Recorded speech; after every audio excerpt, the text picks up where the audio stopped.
And a tri-state community finally receives an honor it's tried to achieve for many years. The city of Keokuk says its new historic designation will help the community add significant landmarks. WGEM's Gianni Peterson met with one of the initiative's leaders today and has more about their future. Gianni? We are unbelievably excited to have this designation.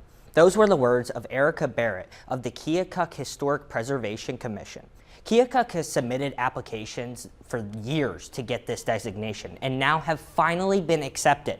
This new label will primarily be used to help preserve the most historical buildings and areas within the Keokuk area, such as Samuel Miller's house, who had direct connections with Abraham Lincoln.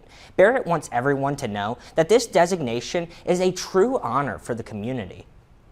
The state and federal government view Keokuk as a community that takes historic preservation seriously. It makes us qualified to receive special grants that are only designated to certified local governments.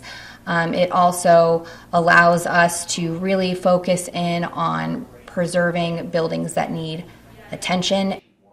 Barrett added that they have very big plans in the short term and long term due to this designation, such as getting Keokuk designated as a historic district, which could lead to multiple internships opening up where they would need local high schoolers' help in that process. Daniel?